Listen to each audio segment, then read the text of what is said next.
Evening dear student, कैसे हैं आप लोग? होप आप अच्छे होंगे।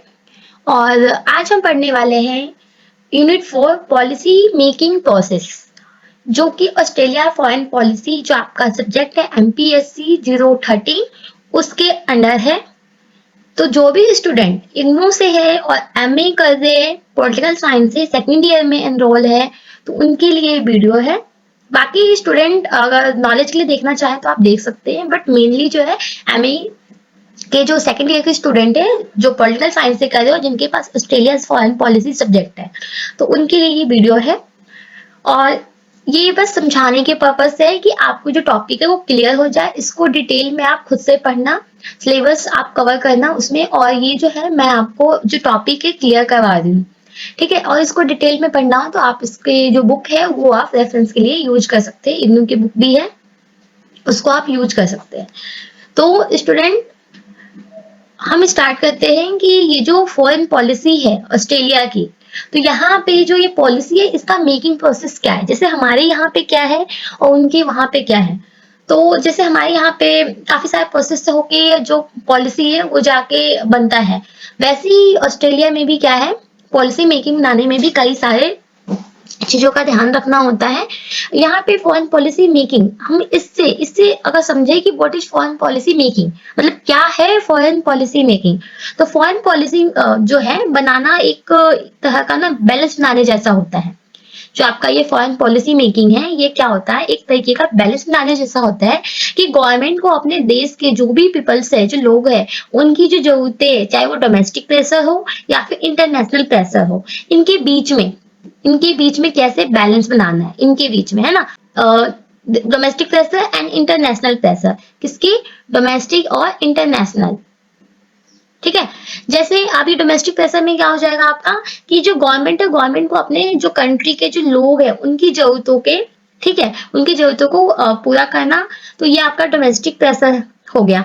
और जो दुनिया के जो दूसरे कंट्री है उनके साथ रिलेशन डेवलप करना, उनके साथ रिलेशन बनाना, उसको बैलेंस करना, that's called international pressure. Okay, तो country must balance her own people and group want with what is happening in the rest of the world. Okay, country like Australia which is not a major global power, मतलब जो अगर हम country Australia की बात करें, जो Australia देश है, ये कोई मेजर ग्लोबल पावर तो नहीं है, मतलब ये एक सुपर पावर तो नहीं है, लेकिन its ability to act independently is somewhat limited by factor like its geography and economic।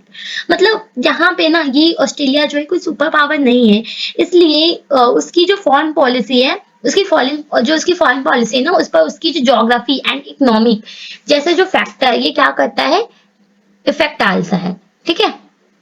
And who influence foreign policy from outside the government, ये क्या है आपका, ये सोशलेटल एलिमेंट है कि जो आपके गवर्नमेंट है, ठीक है, जो गवर्नमेंट है, गवर्नमेंट की बाहर से जो फॉरेन पॉलिसी है उसको कौन इन्फ्लुएंस करता है, who influence foreign policy from outside the government, मतलब यही है कि जिस गवर्नमेंट के बाहर से फॉरेन पॉलिसी को कौन इन्फ्लुएंस करता है। तो these are the groups of fact forces with Australian society influence government decisions. यहाँ पे जो ये ऑस्ट्रेलिया की सोसाइटी है, सोसाइटी के वो लोग और जो ग्रुप्स है जो गवर्नमेंट के फैसलों पे असर डालते हैं, ये वो है like public opinion. Public opinion की बात करो तो there are two types of public opinion. पहला आपका जनरल पब्लिक हो गया, दूसरा एलाइट। एलिट क्या होता है, एलिट में आपके आ जाते हैं leaders, business heads and media powers, ठीक है। तो पब्लिक ओपिनियन क्या हो गया, दो तरीके के हो गए, तो जनरल पब्लिक की और जो दूसरा है वो क्या आ गया, एलिट, यानी कि जो leaders, business heads, media powers. Okay, and जो एलिट्स होते हैं, ठीक है, एलिट्स ओपिनियन का जो पॉलिसी है वो उस पर जो डायरेक्ट और ज्यादा इन्फ्लुएंस होता है। जो एलिट्स है, ठीक है, इसके ओपिनियन जो होते हैं ये पॉलिसी पे ज्यादा और डायरेक्ट इन्फ्लुएंस करता है। Decision like going to war, लेकिन क्या है कि जब कोई बड़ा डिसीजन लेना हो ना, जैसे कि कोई वॉर वगैरह शामिल हो, युद्ध, जैसे वियतनाम वॉर हो गया या फिर इराक वॉर, तो जो गवर्नमेंट है, गवर्नमेंट को क्या, जनरल पब्लिक का ही सपोर्ट चाहिए होता है। किसका, जो जनरल पब्लिक है ना, ये वाला, इनका सपोर्ट चाहिए होता है। वैसे तो ये डायरेक्ट इन्फ्लुएंस करता है कौन, एलिट। एलिट तो डायरेक्ट इन्फ्लुएंस करता है पॉलिसी पे, बट जब कोई बड़ा डिसीजन लेना हो लाइक वॉर वगैरह का, तो उसमें गवर्नमेंट के जो डिसीजन है वो क्या करता है, मैटर करता है। Public opinion changes over time, इसका जो पब्लिक ओपिनियन है ये टाइम के साथ क्या होता है, चेंज होता रहता है। जैसे एग्जांपल की बात करें तो Australian used to see themselves as a European outpost but now support closer tie with Asia. जैसे पहले ना ऑस्ट्रेलियन यूरोप को ज्यादा इंपॉर्टेंट देते थे, लेकिन अब क्या हुआ, एशिया के साथ बेहतर संबंध बनाना चाहता है। ये हमने पहले भी पढ़ा था इससे पिछले वाले यूनिट में। अब क्या है, और कौन इन्फ्लुएंस करता है, मीडिया। मीडिया क्या है कि जो फॉरेन पॉलिसी है, फॉरेन पॉलिसी पे ना मीडिया का भी डायरेक्ट इन्फ्लुएंस बहुत कम होता है यहाँ पे, ठीक है। Direct influence of foreign policy consider marginal, marginal कह लो या फिर आप स्मॉल कह सकते हो। Its a main role is to inform the public and help shape public opinion on the certain topics such as immigration or issues affecting aboriginal Australian। मतलब यहाँ पे ये है कि इसका जो मेन रोल पब्लिक को इन्फॉर्म करना और कुछ खास इश्यूज जैसे कि इमिग्रेशन हो गए आपके, ठीक है, इमिग्रेशन हो गए और एबोरिजिनल ऑस्ट्रेलियन के जो इश्यूज है इस पे पब्लिक ओपिनियन बनाना है। एबोरिजिनल ऑस्ट्रेलियंस के जो इश्यूज उस पे क्या करना है, ओपिनियन बनाना है, ओके। एंड फिर आता है प्रेशर ग्रुप। प्रेशर ग्रुप्स यानी कि इसको बोलते हैं दबाव समूह, ठीक है। तो इसका जो इन्फ्लुएंस है ये पब्लिक ओपिनियन या फिर मीडिया से ज्यादा होता है। इसका जो इन्फ्लुएंस होता है greater influence than public general public opinion और the media because they represent specific interest. क्यों? क्योंकि ये जो स्पेसिफिक इंटरेस्ट है उसको क्या करता है, रिप्रेजेंट करता है। ये भी दो तरीके के होते हैं, ये जो होते हैं दो तरह के होते हैं। एक तो होता है आपका सेक्शनल, ठीक है, ये वाला, और दूसरा होता है प्रमोशनल। अब सेक्शनल क्या होता है, these focus on the interest, किस पे फोकस करता है, interest on the there member. ये जो है ये अपने मेंबर के इंटरेस्ट के लिए काम करते हैं। जैसे बिजनेस काउंसिल हो गया आपका, ठीक है, and that care about traffic investment rules. मतलब यहाँ पे जो बिजनेस काउंसिल है या फिर ट्रेड यूनियंस हो गए जो टैक्स और इन्वेस्टमेंट रूल्स की परवाह करते हैं ना, उस पे ये ज्यादा फोकस करता है। प्रमोशनल ग्रुप्स क्या होते हैं, these campaign for broader causes like amnesty international human rights environmental groups, ठीक है। तो ये बड़े कॉजेस के लिए कैंपेन करते हैं, जैसे ह्यूमन राइट्स के लिए या फिर एनवायरमेंट ग्रुप के लिए। तो इनका जो मेन तरीका है वो गवर्नमेंट के मिनिस्टर और ऑफिसर से सीधे कांटेक्ट करके अपनी बात मनवाना होता है, ठीक है। जैसे क्या बोलते हैं ये, जैसे क्या बोलते हैं, लॉबिंग, ठीक है, लॉबिंग कहते हैं। Their main tactic is to lobby that execute government directly where key decision are made। Next आता है आपका पॉलिटिकल पार्टीज। पॉलिटिकल पार्टीज क्या होते हैं कि ये जो होते हैं ये आपका सोसाइटल एलिमेंट में सबसे ज्यादा ओवरवेलमिंग इन्फ्लुएंस पॉलिटिकल पार्टी का होता है यहाँ पे, ठीक है, ये वाला। एंड द मेजर पार्टीज कौन से हो गए, labour, liberal and national defined articulate foreign policy for the members. मतलब यहाँ पे ऑस्ट्रेलिया की जो मेजर पार्टीज है कौन कौन सी है, लेबर है, लिबरल है, नेशनल पार्टी है, जो फॉरेन पॉलिसी को डिफाइन करती है। तो वैसे देखा जाए while there is often general agreement on national interest the party can have different views, ठीक है। तो यहाँ पे वैसे देखा जाए ना तो नेशनल इंटरेस्ट पर आम सहमति होती है, लेकिन जो पार्टीज के व्यूज है वो अलग अलग हो सकते हैं। जैसे लेबर पार्टी, ठीक है, लेबर पार्टी ने हमेशा क्या किया, एशिया पैसिफिक रीजन पर फोकस करने की बात की है, ओके। एग्जाम्पल पे हमने पढ़ लिया, तो ये हमने example. While there is often general agreement in national interest, the party can have different views। देखो अलग अलग पार्टी के अलग अलग व्यूज हो सकते हैं। जैसे एग्जांपल लेबर पार्टी के जो है जो लेबर पार्टी है उसका जो व्यू था वो ये था कि ये ना हमेशा एशिया पैसिफिक रीजन पे ही फोकस करने की बात की है। Who makes foreign policy inside the government, ठीक है, ये आपका स्टेट इंस्टीट्यूशन हो गए। तो यहाँ पे ये बोल रहा है कि जो गवर्नमेंट के अंदर जो गवर्नमेंट है, सरकार है, सरकार के अंदर फॉरेन पॉलिसी को कौन बनाता है, तो ये ऑफिशियल गवर्नमेंट बॉडीज है जो फॉरेन पॉलिसी बनाते हैं और लोग इसको ना लागू करते हैं। तो ये कौन कौन से है, पार्लियामेंट हो गया, ठीक है, द एग्जीक्यूटिव हो गया and department of foreign affairs and trades and other departments भी है, ओके। तो हम यहाँ पे बात करें पार्लियामेंट की, तो पार्लियामेंट क्या है, compare to the executive branch Australian parliament has a modest role in the foreign policy. अगर हम कंपैरिजन करें ऑस्ट्रेलिया की पार्लियामेंट का रोल फॉरेन पॉलिसी में तो बहुत ही लिमिटेड है, ठीक है। ये जो यूएस जैसा नहीं है, ये क्या है, ये यूएस जैसा नहीं है, this is very different from US, US से, जो यूएस का पार्लियामेंट है ना उससे थोड़ा डिफरेंट है, बहुत ही ज्यादा डिफरेंट है। वे कांग्रेस हैज सिग्निफिकेंट पावर, जहाँ पे क्या है पार्लियामेंट में जो कांग्रेस है वो बहुत पावरफुल है। कहाँ पे? यूएस में। Parliament mainly debates, Parliament's main functions to form for debate where the functions extend.